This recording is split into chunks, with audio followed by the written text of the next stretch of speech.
Imaginez la scène. Des pilotes d'essai aguerris jettent un coup d'œil à un nouveau chasseur et éclatent de rire sans pouvoir s'arrêter. Le Boeing X-32 n'a pas juste cassé les codes, il a pulvérisé toutes les idées reçues sur l'apparence d'un avion de combat. Cette énorme prise d'air en forme de gueule, ce profil trapu et bulbeux, ce sourire unique qui lui a valu des surnoms comme l'hippo souriant ou la baignoire volante. Lorsque les premières photos ont circulé sur les forums d'aviation, la réaction a été sans pitié. Ça doit être une blague, ça va faire la guerre? Mais voici ce qui va vous surprendre. Cette machine bizarre est presque devenue le chasseur phare de l'Occident. Nous parlons potentiellement de milliers d'avions pour des dizaines de nations. Le contrat du Joint Strike Fighter valant des centaines de milliards. Alors la question qui hante l'aviation aujourd'hui reste, dans un monde obsédé par les chasseurs et lancés au nez pointu, est-ce que moche rime forcément avec inférieur? Parce que chaque centimètre controversé du design du X-32 raconte une histoire d'ingénierie calculée. Cette bouche de requin-baleine?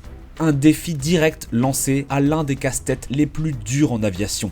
Ses ailes courtes et ce corps en tonneau, une révolution en matière de réduction des coûts qui aurait pu transformer à jamais l'achat militaire.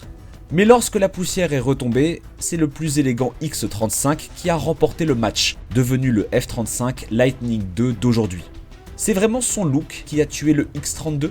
Ou cette histoire révèle-t-elle quelque chose de plus profond sur la dure réalité de la guerre moderne, où la beauté ne se mesure qu'à la furtivité? Aujourd'hui, on dépouille l'outsider le plus incompris de l'aviation. On va révéler pourquoi il était conçu ainsi, ce qu'il a réussi magistralement, et ce qu'il a finalement envoyé au cimetière des avions. Parce que parfois, les leçons les plus précieuses viennent des avions qui n'ont jamais combattu. Pour comprendre pourquoi le X-32 faisait autant polémique, il faut remonter au milieu des années 90, quand le Pentagone a lancé peut-être la demande la plus folle de l'histoire de l'aviation. Il voulait un seul avion de chasse pour tous les remplacer. Remplacer le vieillissant F-16, le Harrier original, le fiable FA-18. Dans 3 branches de l'armée, avec furtivité, grande autonomie et atterrissage vertical. Et le tout à un prix assez bas pour que les alliés en achètent des milliers.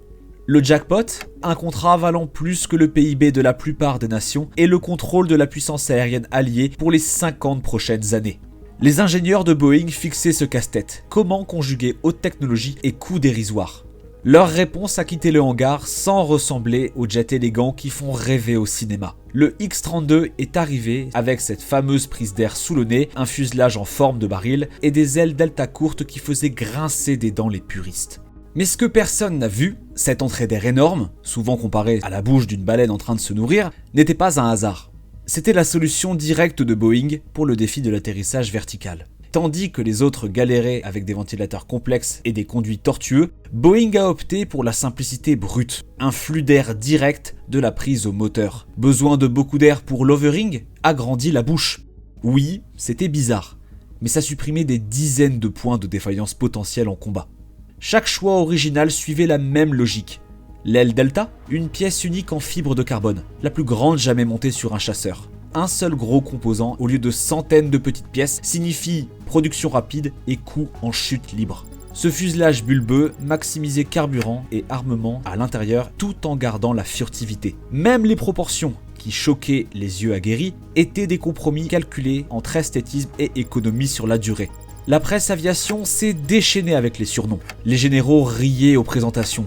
On dirait qu'on a demandé à un gamin de 5 ans de dessiner un jet, lancer un pilote d'essai. Mais l'équipe Boeing restait concentrée. Ils ne fabriquaient pas une bombe de beauté. Ils inventaient une révolution dans le militaire abordable. Chaque angle étrange était un pari que le Pentagone choisirait l'efficacité plutôt que l'apparence. La question qui flottait au-dessus de la base d'Edwards, avait-il raison ?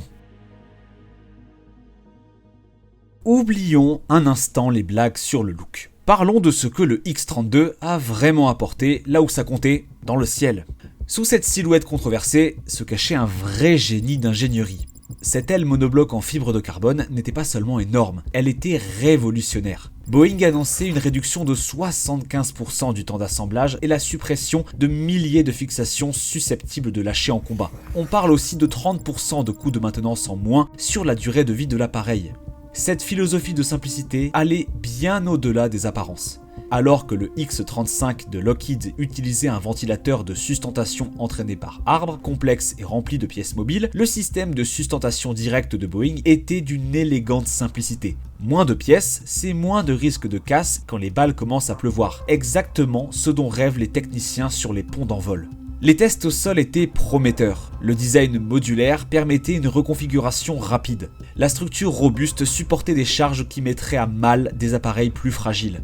Mais c'est là que la théorie rencontre la dure réalité. Lors des démonstrations d'atterrissage vertical, le X-32 souffrait d'ingestion de gaz chaud, le cauchemar de tout pilote. Imaginez essayer de faire du surplace alors que vos propres gaz d'échappement se réintroduisent dans le moteur, vous privant de puissance et risquant une surchauffe fatale. Parfois, tu contrôlais l'appareil, se rappelait un pilote d'essai. Puis d'un coup, tu te bats contre des roulis incontrôlables en espérant que le moteur ne grille pas. Plus d'une démo s'est arrêtée prématurément pendant que les ingénieurs couraient pour éviter la catastrophe moteur. Les pénalités aérodynamiques étaient tout aussi sévères. Cette épaisse aile delta, parfaite pour la solidité, générait une traînée énorme à haute vitesse. En combat simulé, les pilotes se retrouvaient toujours à la traîne, incapables d'atteindre la maniabilité incisive attendue d'un chasseur moderne. La visibilité posait aussi problème. Le cockpit bas et le nez bulbeux créaient des angles morts mortels en combat aérien. Pourtant, l'équipe Boeing a tenu bon, accumulant plus de 140 vols d'essai. Ils ont peaufiné le logiciel, ajusté les commandes et même réussi des approches sur porte-avions. Par temps parfait, le X-32 offrait un aperçu du potentiel de la simplicité accessible. Mais assez bien par temps clair, suffira-t-il à remporter la compétition la plus importante du monde des chasseurs ? La réponse allait bientôt tomber.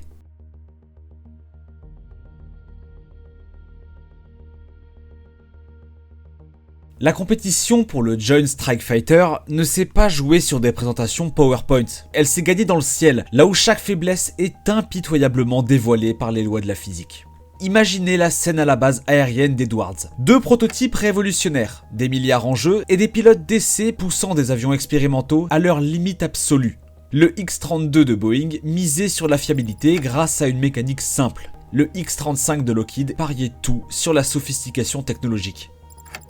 Le premier coup dur est venu lors des démonstrations STOVL. Un jour de test caniculaire, le X-35 a réalisé ce que beaucoup ont appelé le vol miracle. Il s'est élevé verticalement et passé en vol avant, a franchi le mur du son en vol horizontal, puis est revenu en vol stationnaire pour atterrir verticalement, tout ça en une seule mission. Aucune reconfiguration au sol, pas d'échange de moteur, pas de préparation longue, juste une capacité fluide et époustouflante qui a redéfini ce qui semblait possible. La tentative du X-32, un combat dès les premiers instants. La recirculation des gaz chauds transformait chaque vol stationnaire en lutte acharnée contre la physique. Les pilotes essayaient de maîtriser des mouvements incontrôlés alors que les ingénieurs voyaient les jauges de température frôler dangereusement les seuils critiques. Là où le X-35 dansait avec grâce dans les airs, le X-32 trébuchait et peinait.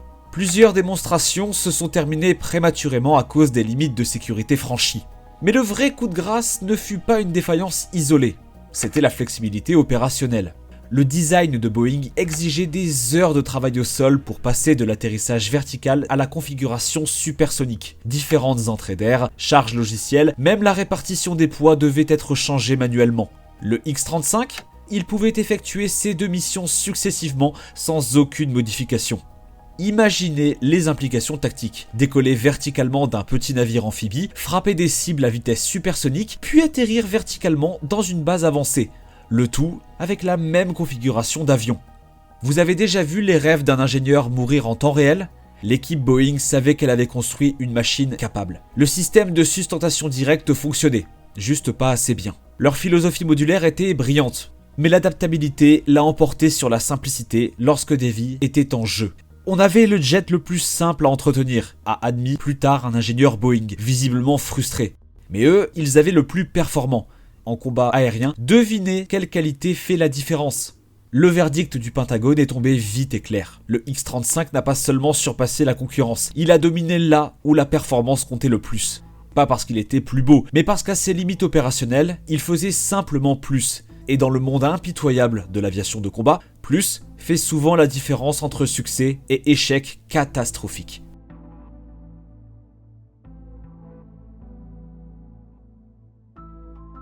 Voici quelque chose qui pourrait vous surprendre. Le X-32 qui a perdu la compétition n'était pas le X-32 que Boeing avait vraiment prévu de construire. Si le Pentagone avait choisi différemment, la version de production aurait été quasiment méconnaissable. Les plans de transformation de Boeing allaient bien au-delà de simples ajustements. On parle d'une métamorphose totale, du hippopotame souriant au prédateur furtif. Le relooking a commencé par cette aile controversée. Fini la delta courte, remplacée par des ailes en flèche élégantes promettant une amélioration de 40% des performances transsoniques. Cette prise d'air béante et célèbre, complètement revisitée avec des déflecteurs à géométrie variable et des matériaux absorbant les radars, réduisant potentiellement la signature radar de 60%. Même le cockpit aurait migré vers une verrière bulle, offrant enfin aux pilotes la visibilité que le combat exigeait. La philosophie modulaire de Boeing aurait révolutionné les opérations militaires. Imaginez changer une section entière de fuselage avant en quelques heures, pas en jours. Besoin d'une version reconnaissance? Branchez un nez bourré de capteurs. Mission de guerre électronique? Un module complètement différent. Les capacités espérées étaient impressionnantes. Une charge utile de 15 000 livres surpassant le F-35, des coûts d'exploitation réduits de 30% et des intervalles de maintenance qui feraient pleurer de joie les chefs d'équipe. Pourtant, la question qui en reste, ces améliorations auraient-elles résolu les problèmes fondamentaux liés à la physique? Les experts en aviation restent partagés. Ce système de sustentation directe, même amélioré, faisait toujours face à des défis aérodynamiques immuables. L'ingestion de gaz chaud ne se soucie ni des projections budgétaires ni de la modularité pratique. Le design simple qui rendait le X-32 abordable limitait aussi son potentiel d'évolution, d'une manière que l'ingénierie complexe ne pouvait facilement surmonter. Vous pouvez redesigner un hippopotame, a noté un analyste aéronautique avec gravité, mais il ne courra jamais aussi vite qu'un guépard. Imaginez pourtant une chronologie alternative, des milliers de F-32 en production remplissant les hangars du monde entier. Des budgets militaires respirant plus facilement grâce à ces économies annoncées. Peut-être des nations plus petites accédant enfin aux capacités de 5e génération. Peut-être une approche modulaire donnant naissance à un écosystème entier de variantes spécialisées que nous ne pouvons même pas imaginer. Nous ne saurons jamais si la vision ambitieuse de Boeing aurait pu tenir ses promesses révolutionnaires. Mais une chose est sûre, le F-32 qui n'a jamais volé aurait pu être bien plus redoutable que le prototype dont tout le monde riait. Parfois, les plus grands essais de l'aviation concernent les avions qui n'ont jamais eu leur seconde chance de prouver ce qu'ils valaient.